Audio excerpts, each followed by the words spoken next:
नमस्ते बच्चों, my self Jaiswal sir. हम पढ़ रहे हैं class 10th science chapter how do organisms reproduce.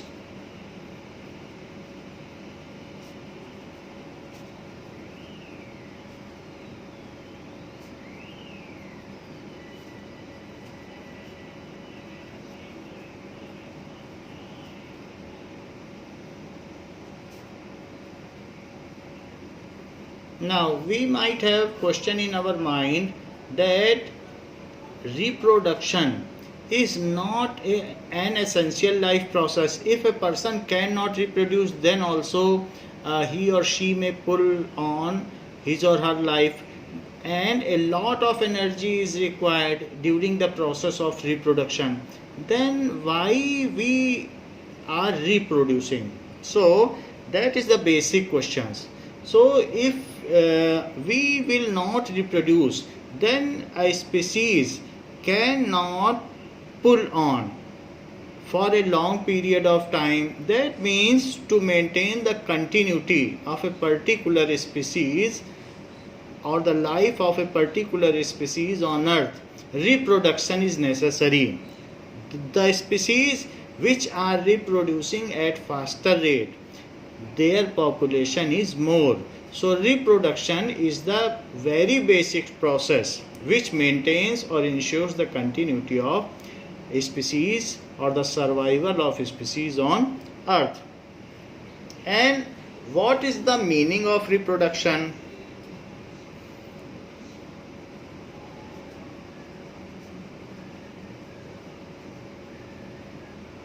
So reproduction means the production of new organism, the production of new organism from the existing organism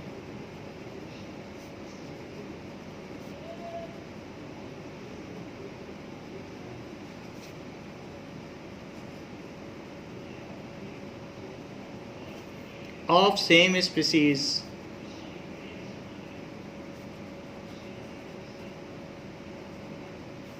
is known as reproduction.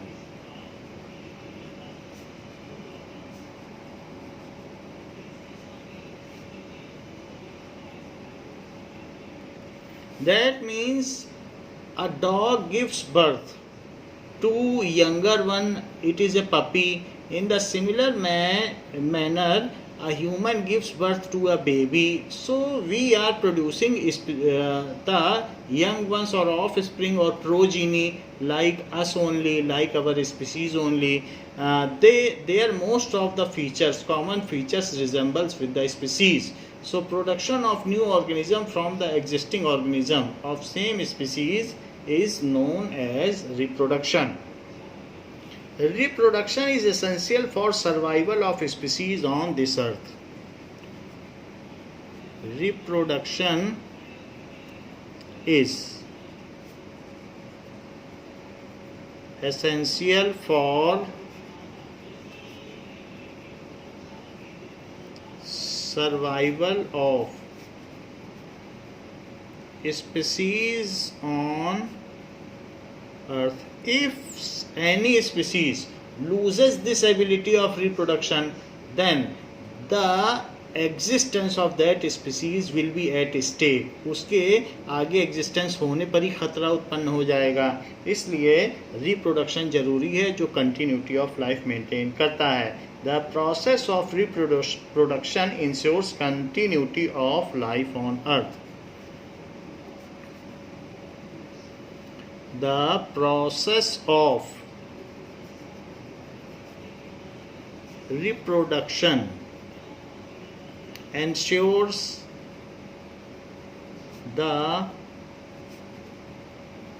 continuity of life on earth, and it is linked with the very basic process, that is cellular division.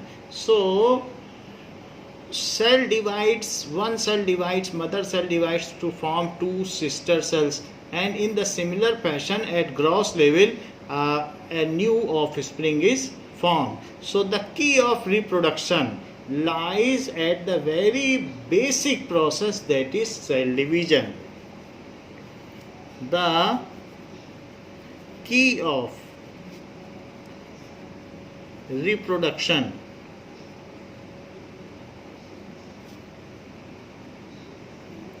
involves splitting of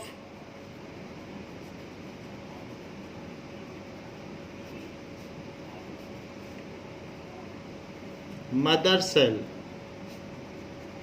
into two daughter cells.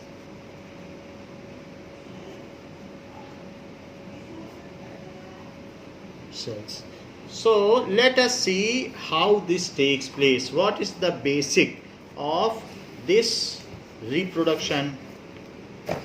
So that is DNA copying.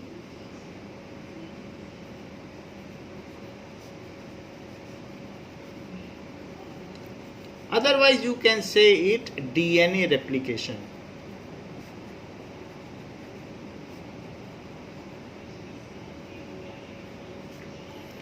So we know that the blueprint of reproduction, that what will be the feature of the offspring, उसका blueprint क्या है कि कैसा कैसा feature होगा, उसका code कहाँ पर है. So blueprint of reproduction lies within the nucleus of cell in form of genetic material. Blueprint of reproduction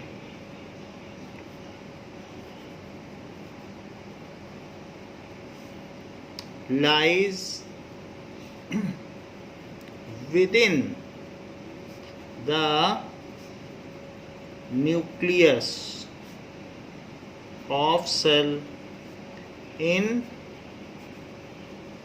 form of genetic material.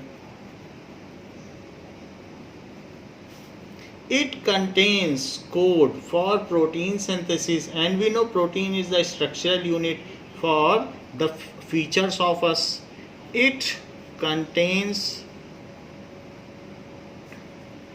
code of protein synthesis.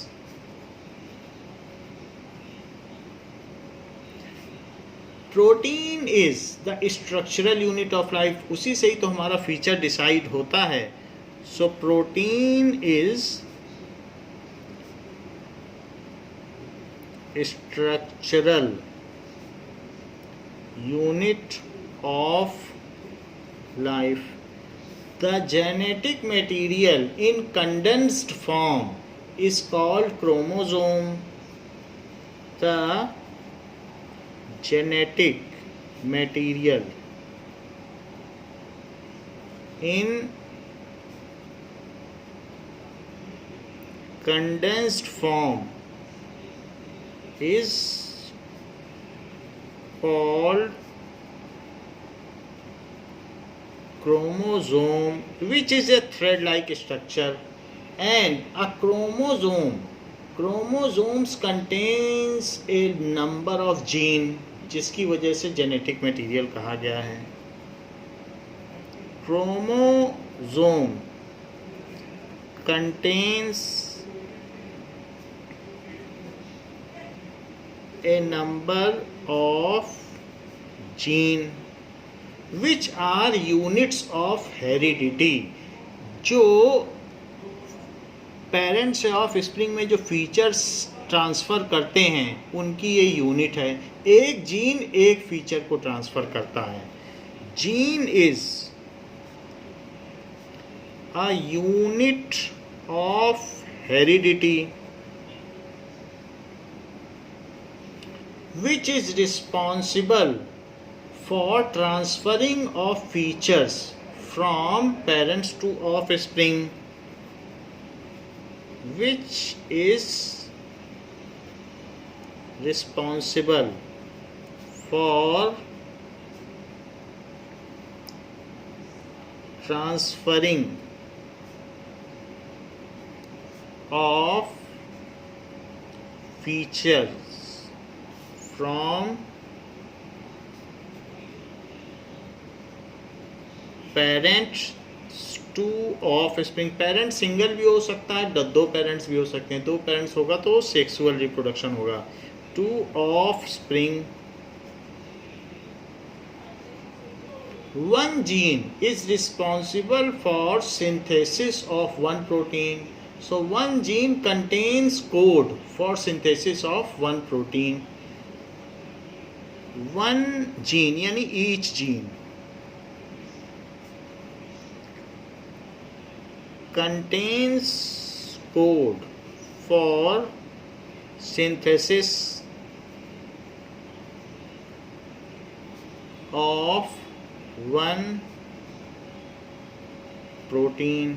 इसमें सिर्फ कोड है, बाकी प्रोटीन का सिंथेसिस अमीनो एसिड से होता है, जो कि एंडोप्लाज्मिक रफ एंडोप्लाज्मिक रेटिकुलम पे जो राइबोसोम है वहाँ पर होता है, और प्रोटीन बनाने का मटेरियल भी वहाँ होता है। सिर्फ इसके पास कोड है, कोड से ज़्यादा इसके पास कुछ नहीं है। अमीनो एसिड नहीं है इसके पास, इट ओनली कंटेन्स कोड। यहाँ से कोड लेके जाया जाता है और वहाँ पर सिंथेसिस होता है। Now a very long strand, जो भी जीन है, so when gene get unwind then it form a very long strand that is called DNA. So that is genetic material. जो यहाँ जेनेटिक मटेरियल है, when it is unwind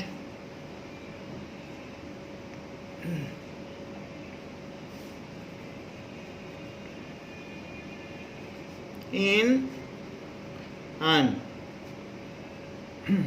unwind form is called DNA, which is double stranded, which has double stranded helical structure, which has double stranded helical structure.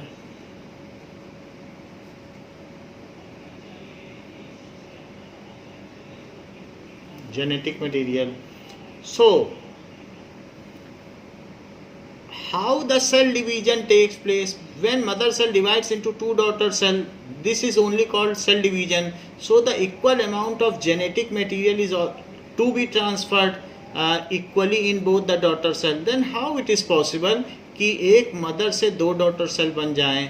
सो उसके लिए DNA का replication होना जरूरी है, which has double stranded helical structure. Full form of DNA, so DNA is deoxy ribonucleic acid, deoxy ribonucleic acid.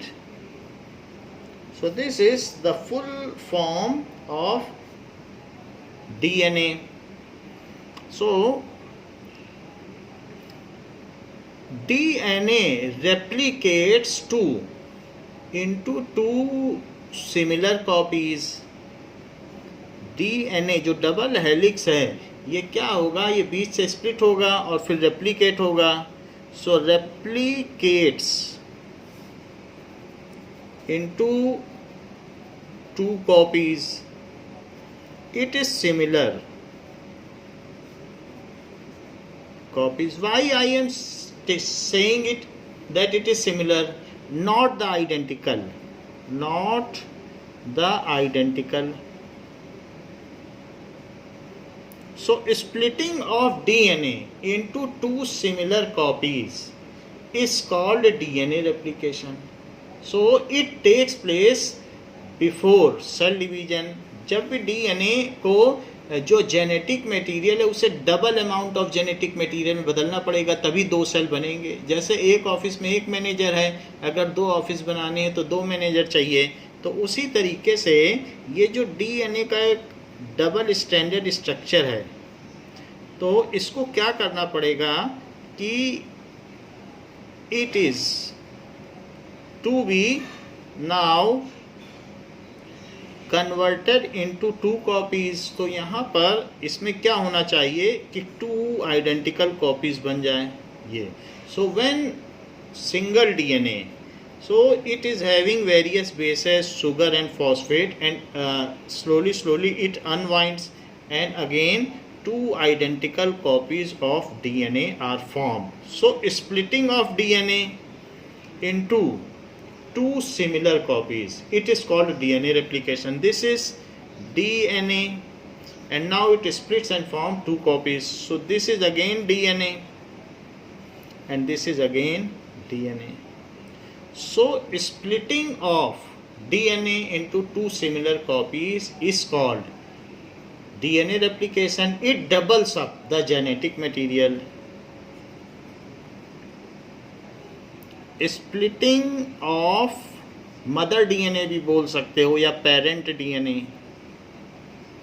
parent DNA into 2 similar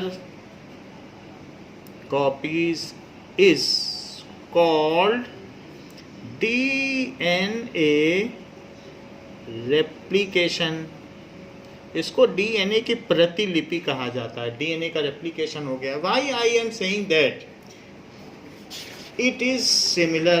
Because any biochemical process is not perfect in nature. So during the process of replication, there are some changes introduced in daughter copies. So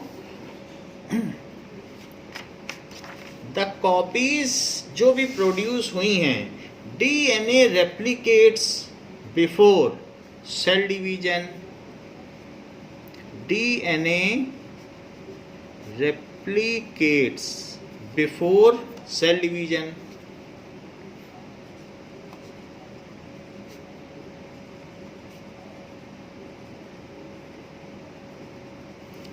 And it doubles the amount of genetic material, and it doubles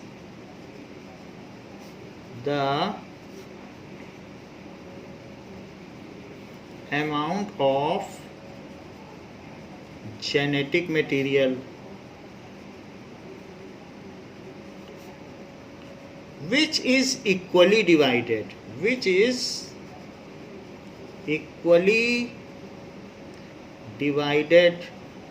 into forming daughter cells, जो daughter cell बनने जा रही हैं,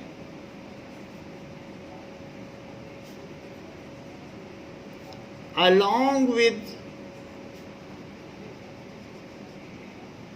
equal division of cellular operators. जितने उसमें mitochondria हैं, जितने भी उसमें प्लास्टिड्स हैं, या जितने लाइजोसोम हैं, जो भी हो, एंडोप्लाज्मिक रेटिकुलम में जो भी सेलुलर ऑर्गेनल्स हैं, वो भी आधे आधे डिवाइड होंगे। जैसे घर का बंटवारा होता है वैसा ही होगा। along with equal subdivision of cellular operators, equal subdivision of cellular operators.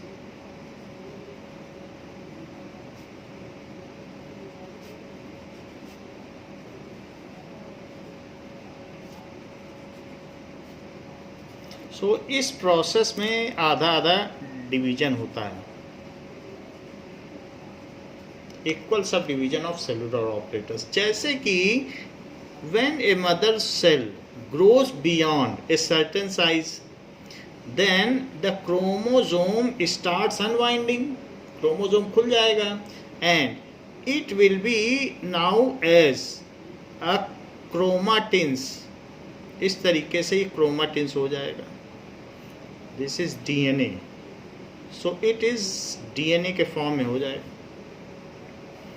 After that whatever is DNA we have seen, हमने पीछे भी फिगर देखा कि एक डीएनए से 2 डीएनए कैसे बनते हैं। फिर उसके बाद क्या प्रोसेस होगा, इसके 2 कॉपी बन जाएंगे। So there will be 2 copies, and the cell becomes oval shape and there will be now 2 copies. So and they will be similar का मतलब आइडेंटिकल इन लेंथ तो होंगी, इनकी लेंथ तो जरूर सेम होगी, थोड़ा बहुत 0.0001% इतना डिफरेंस आ जाएगा। जब भी रेप्लिकेशन होगा तो 99.999% तो ये आइडेंटिकल होंगी, लेकिन इनमें इस तरीके से होगा। उससे पहले सबसे पहले क्या था, यही सेल थी और इसी सेल में क्रोमोसोम था। वो क्रोमोसोम क्या हुआ, जो भी क्रोमोसोम था अब वो अनवाइंड हो गया है। तो ये चीज इसमें अनवाइंड हुई, अनवाइंड होने के बाद फिर ये ऐसे हो गई। फिर इसके बाद क्या हुआ, फिर जब ये चीज हो जाएगी डबल हो जाएगी, तो फिर उसके बाद now it is the cell. तो हाफ हाफ दोनों में ये मटेरियल डिवाइड हो जाएगा। तो उसके बाद अब ये फिर अलग अलग चले जाएंगे and there will be 2 nucleus within the same cell.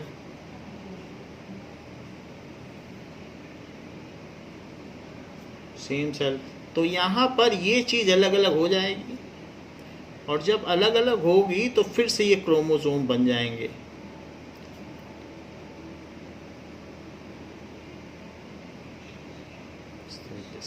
And after that cell also divides. So cell divides into 2 daughter cell.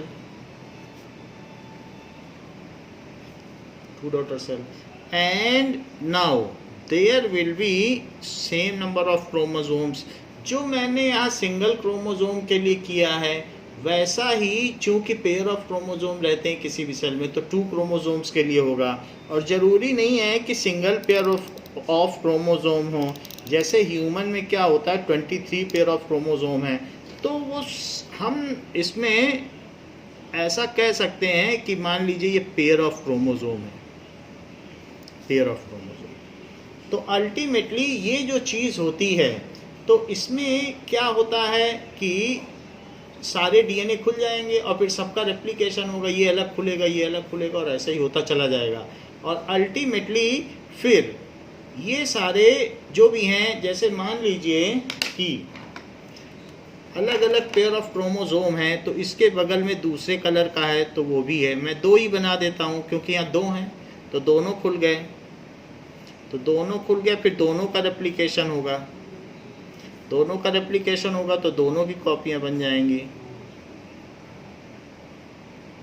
सो सबका रेप्लिकेशन हो गया और फिर उसके बाद जब रेप्लिकेशन हो जाएगा, सो रेप्लिकेशन के बाद वो फिर कंडेंस हो जाते हैं। रेप्लिकेशन इस तरीके से होता है कि एक डीएनए से 2 डीएनए बनते हैं और ये जो 2 डीएनए बने हुए हैं ये खुलते तो चले जाते हैं, लेकिन इसके बाद यहाँ पर भी इसी तरीके से बना दें, फिर इक्वल सब डिवीजन होता है। वो सब डिवीजन कैसे होता है दैट वी विल सी। होता क्या है कि इन दोनों में कहीं ना कहीं अटैचमेंट होता है। ग्रीन वाला ग्रीन के साथ कहीं ना कहीं अटैच है, ये देखिए ग्रीन वाला ये पूरा अभी डबल तो हो गया लेकिन कहीं ना कहीं अटैच है, आपस में अटैच है।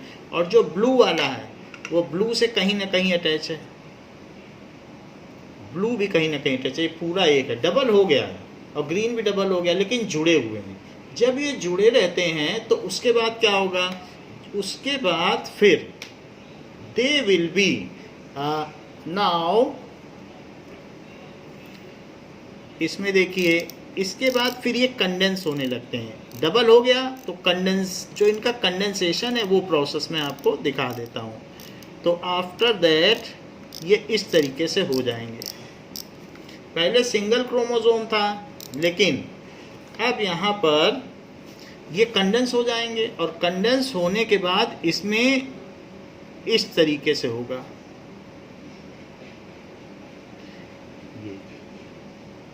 एक तो ये क्रोमोसोम हो गया यहाँ पर एक ग्रीन मैंने बनाया है, this is green, so this is green, तो ये ग्रीन वाला है। और एक ब्लू है तो ब्लू भी बना लीजिए। तो ये ब्लू है, तो इसमें अब ये डबल जेनेटिक मटेरियल हो गया। देख लीजिए, पहले ये ब्लू वाला है और एक आपको इसमें दिखाया दैट इज ग्रीन, तो ये ग्रीन वाला जेनेटिक मटेरियल है, लेकिन ये डबल हो गया। इसमें बीच में सेंट्रोमियर से जुड़ा हुआ है और जो ब्लू वाला है वो भी सेंट्रोमियर से जुड़ा हुआ है, तो जस्ट ये डबल हो गया। और जब ये डबल हो गया तो इसके बाद क्या होगा, देयर विल बी सेंट्रियोल जो इसमें से इसको खींच लेगा। यहाँ से एक सेंट्रियोल है और उसमें से माइक्रोट्यूब्यूल निकलेंगे और वो इसको अपनी तरफ खींच लेंगे। कंडेंस हो गया और फिर खींच लिए जाएंगे, और खींच लिए जाएंगे तो ये यहाँ से टूट जाएगा, बीच से यहीं से जहाँ सेंट्रोमियर है यहाँ से टूट जाएगा और आधा इस न्यूक्लियस में आ जाएगा, आधा उस न्यूक्लियस में आ जाएगा और फिर न्यूक्लियस पूरा हो जाएगा। अभी न्यूक्लियस ब्रेक नहीं हुआ है, अभी न्यूक्लियस इसी तरीके से है, सिंगल न्यूक्लियस है, ओवल शेप में हो गया है। नाउ जब ये इधर खींच लिए जाएंगे तो इसमें एक सिंगल ब्लू हो जाएगा और इसमें भी एक सिंगल ब्लू हो जाएगा और साथ में एक ग्रीन हो जाएगा और ये ग्रीन। तो इस तरीके से सिंगल सेल से दो सेल बन गए। तो होता क्या है कि जब भी chromosomes are always in pairs, और कितने भी पेयर हो सकते हैं, मैंने तो सिंगल पेयर दिखाया है और ह्यूमन में तो ऐसे 23 पेयर्स होते हैं। तो वो अनवाइंड होते हैं, अनवाइंड होकर डबल होते हैं लेकिन अटैच रहते हैं। फिर उसके बाद वो फिर कंडेंस होते हैं और कंडेंस होने के बाद वो एक एक्स शेप में आ जाते हैं, लेकिन जल्दी ही उनको ये माइक्रोट्यूब्यूल है, ये सेंट्रियोल जो है पोल्स पे चले जाते हैं, ये पोल है, तो दोनों अपोजिट पोल्स में चले जाते हैं और यहाँ पर एक सेंट्रियोल होता है, ये भी सेल ऑर्गेनेल है। तो सेंट्रियोल और ये माइक्रोट्यूब्यूल है जो स्पिंडल शेप होते हैं, माइक्रोट्यूब्यूल। और ये 2n अमाउंट ऑफ, मतलब जैसे यहाँ पर इसको आप कह सकते हैं कि ये 2n क्रोमोसोम है, तो ये 4n क्रोमोसोम है। अब 4n है, फिर जब ये आधा आधा हो गया तो 2n और 2n फिर से हो गए, तो इक्वल अमाउंट ऑफ पेयर में रहने का मतलब है 2n। तो ये दोनों अब डाइप्लॉइड हो गए, डाइप्लॉइड। ये कैसा हो गया, डाइप्लॉइड। ये टेट्राप्लॉइड है। तो शुरुआत में ये 2n था, ये भी डाइप्लॉइड था, तो डाइप्लॉइड। तो यहाँ पर हमने देखा कि सबसे पहले न्यूक्लियस टूटा, तो न्यूक्लियस के टूटने को कहेंगे कैरियोकिनेसिस, एंड फॉलोड बाय फिर सेल टूटा तो सेल किनेसिस। तो ये जो प्रोसेस है इसमें दो चीज़ें हैं, फिजन ऑफ न्यूक्लियस, ये पहले न्यूक्लियस टूटेगा, जब न्यूक्लियस टूट जाएगा तो कह देगा सेल से कि अब आप लोग भी आधे आधे सेल ऑर्गेनल्स तोड़ लो, तो इसको कहेंगे कि fission of nucleus followed bye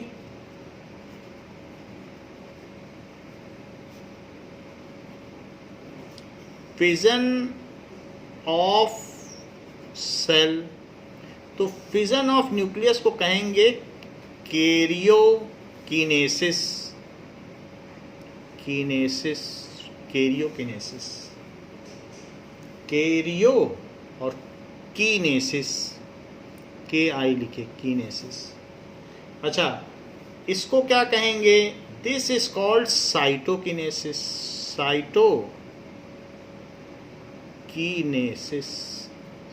कीनेसिस का मतलब टूटना होता है। तो यहाँ दो प्रोसेस हुए हैं, कैरियोकिनेसिस, पहले न्यूक्लियस टूटा, और न्यूक्लियस टूटा तो उसके बाद आप चाहें तो जो सेल का टूटना है वो अगले प्रोसेस में भी दिखा सकते हैं कि पहले न्यूक्लियस अलग हो गया, बाद में सेल अलग अलग हुआ, ऐसा भी दिखा सकते हैं।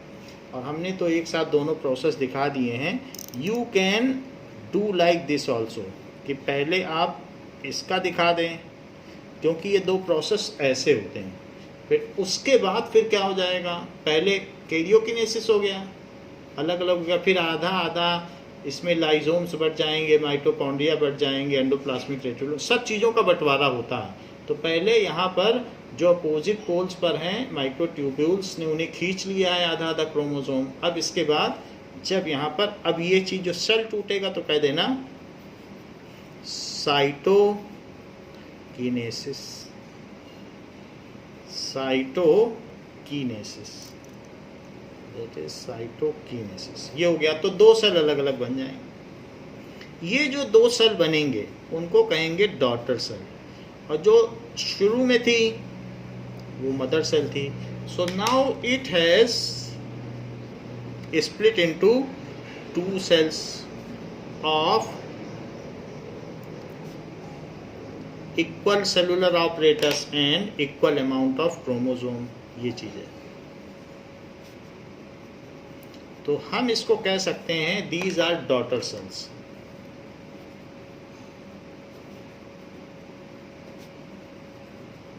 अगर ये फिर से एक बार टूट जाए तो फिर उसको फिर कहेंगे गेमीट्स, फिर इसमें फिर से टूट जाए, रेप्लिकेशन ना हो डीएनए को, सिंपली टूट जाए, तो फिर इसमें हैप्लॉइडिक सेल हो जाएगी, तो उसको कहते हैं मियोसिस। ये जो प्रोसेस सारा है ये माइटोसिस है। तो यहाँ पर हमने देखा कि ये डॉटर सेल्स हैं और इसे आप लिख लें mother cell.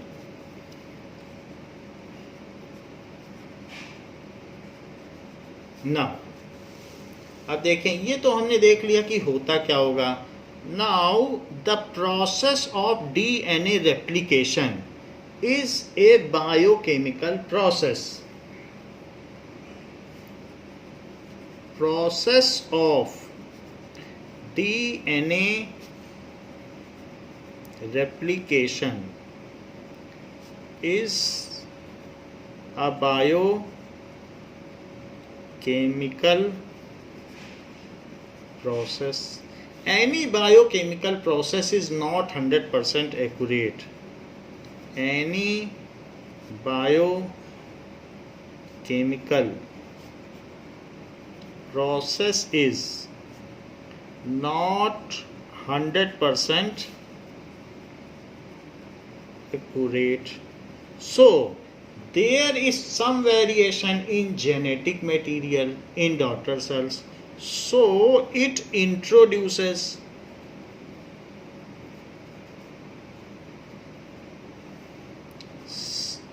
some variation in genetic material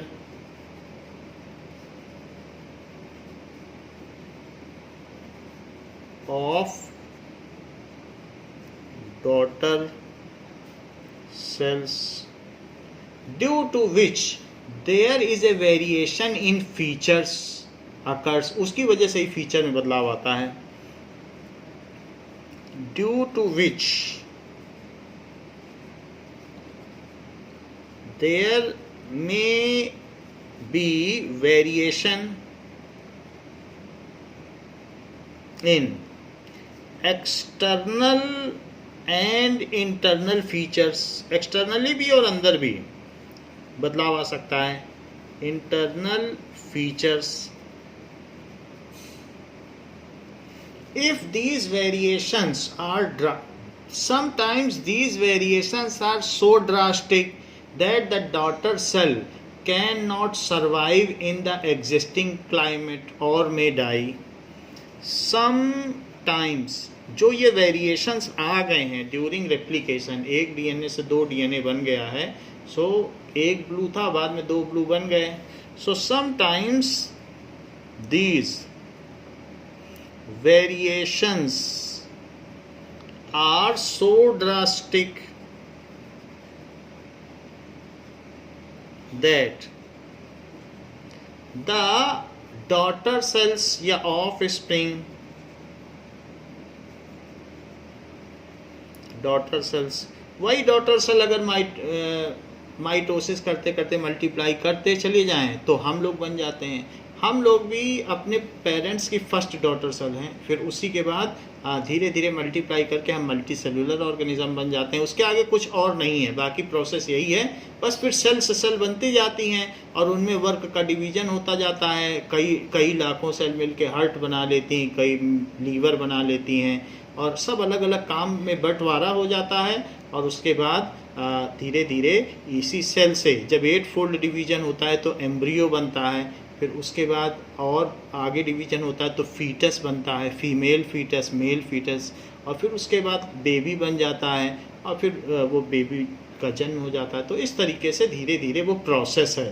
कि सेल, एम्ब्रियो, फीटस, बेबी, तो ये चीज़ें. Now so drastic that these daughter cells cannot survive in existing climate, cannot survive in existing climate and die.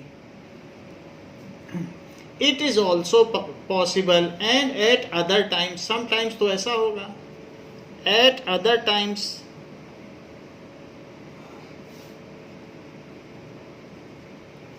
the variations are minute, variations minute होते हैं. और क्या होंगे? causes minute change in phenotype, जो उसमें appearance है या कुछ भी है उसमें थोड़ा ही change करते हैं. So variation causes minute change in offspring, थोड़ा change करेंगे उनमें.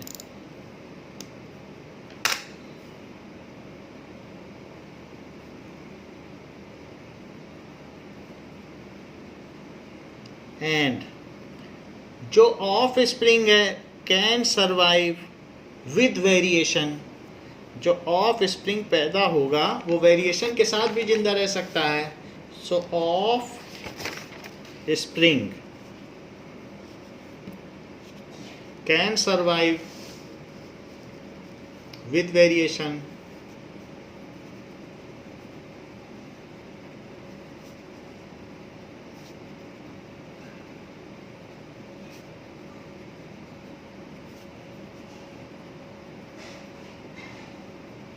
एंड ऑल्सो कैन रिप्रोड्यूस, सिर्फ वो सर्वाइव ही नहीं करेगा, एंड ऑल्सो कैन रिप्रोड्यूस, फिर आगे भी बच्चों को जन्म दे सकता है. रिप्रोड्यूस.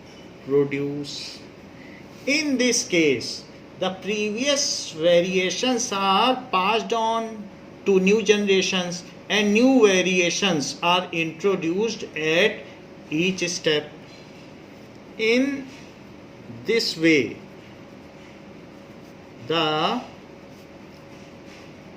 क्योंकि हर डीएनए रेप्लिकेशन में, डीएनए रेप्लिकेशन तभी होगा जब नई जनरेशन बननी है. In this way the previous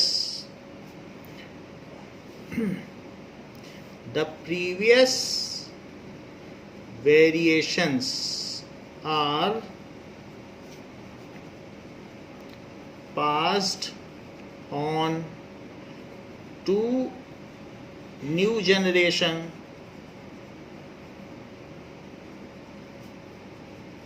along with new variations introduced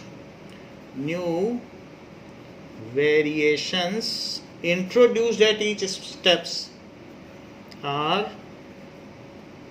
introduced at each step of generation. तो नए वेरिएशंस भी इंट्रोड्यूस होते चले जाएंगे. This accumulation of variation within a species causes evolution. This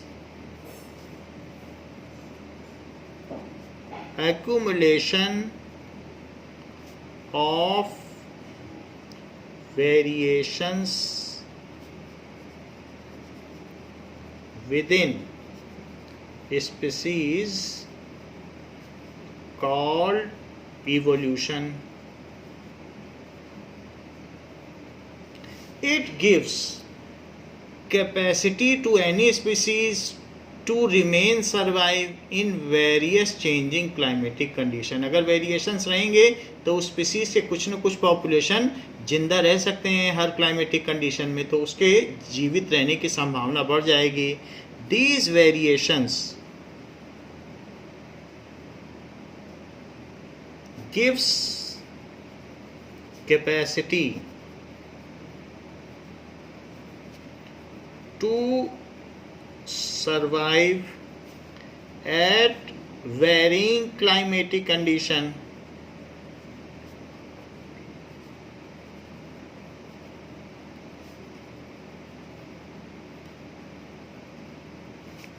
to any species.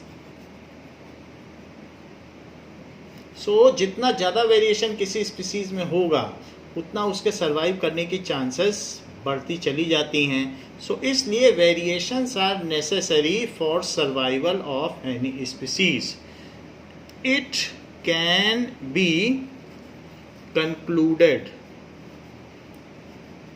that variations are necessary for survival. That is, it adds a chance of survival for any species. So it is necessary for survival of any species. Though not helpful for individual, क्योंकि variation की वजह से वो मर भी सकता है. So though not helpful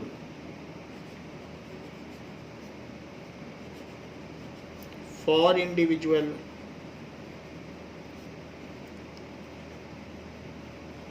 ऐसा है. जैसे मल्टी सेलुलर ऑर्गेनिज्म में हम लोग सिंगल सेल थे अपने मदर्स वॉर्म में, फिर उसके बाद जो मदर के यूट्रस से हम लोग उसी में मल्टीप्लाई होते रहे, बेबी बनते रहे, तो वहाँ बहुत बार माइटोसिस हुई है और मैनीफोल्ड माइटोसिस हुई है और अभी तक हम ग्रो कर रहे हैं. तो वहाँ पर सेल डिवीजन होता गया, लेकिन उसमें भी वेरिएशंस हुए होंगे. हर बार सेल डिवीजन हुआ है, हर बार डीएनए रेप्लिकेशन हुआ है, लेकिन we are sexually reproduced animals. So जो ह्यूमन बीइंग्स हैं वो सेक्सुअली रिप्रोड्यूस्ड हैं, तो इसलिए वो जो minute variations with in the DNA होते हैं उसका हम लोगों पे ख़ास फर्क नहीं पड़ता. लेकिन जो भी हमारे बॉडी में सिंगल सेल से जो लास्ट स्टेज तक हम मल्टी सेलुलर ऑर्गेनिज्म बने हैं, हर डीएनए जब आगे डिवाइड हुआ है और हमें मल्टी सेलुलर उसने बनाया है, तो वहाँ पर भी कुछ न कुछ वेरिएशंस इंट्रोड्यूस हुए हैं. तो जो भी हो, ये हमने देख लिया कि variations are necessary for survival of species. So it add a chance of the survival of species. Now, in text question is asked,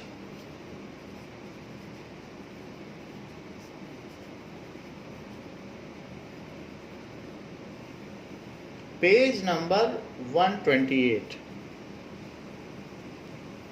What is the importance of DNA copying in reproduction?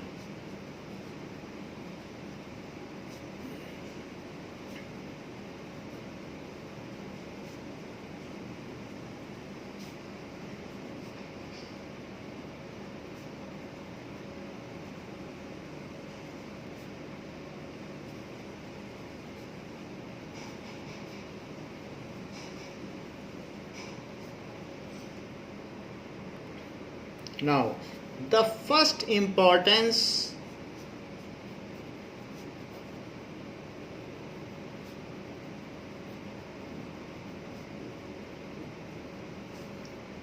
of DNA copying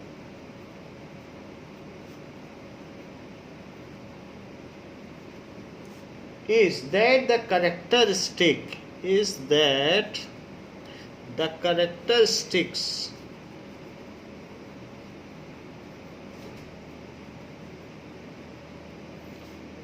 of the parent organism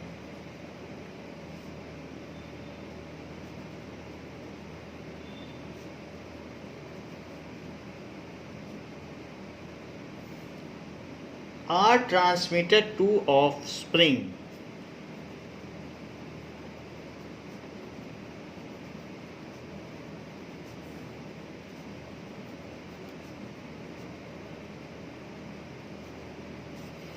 These characteristics are contained in form of genetic material as DNA. So these characteristics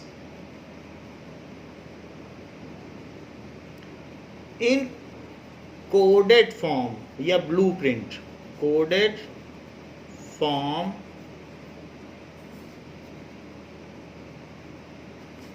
is contained as genetic material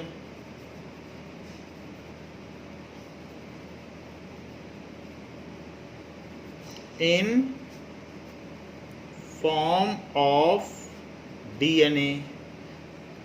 So it is subdivided and handed over to new forming cell. So subdivide होगा और handed over होगा, तो these codes are transferred to new offspring, तो वो उसको वो code मिलेगा तभी वो वैसा बन पाएगा. So it is these codes are transferred to new organism. तो पहला तो importance ये हो गया. Second है the another importance of DNA copying is the another importance of DNA copying is that some variations are produced. Some variations are produced in the offspring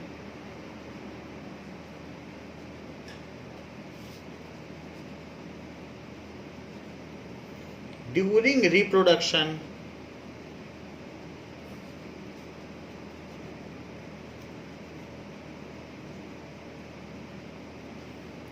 which form the basis of evolution. उसी की वजह से कोई भी चीज evolve होती है. which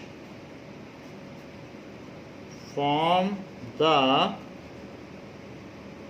basis of evolution. We all are evolved from prokaryotic cell. Prokaryotic, फिर eukaryotic, फिर अमीबा बने. पहले बैक्टीरिया थे, फिर अमीबा बने. अमीबा से हम मल्टी सेलुलर हुए. मल्टी सेलुलर से फिर आगे डिफरेंट एनिमेलिया में गए. एनिमेलिया से आज हम ह्यूमन हैं.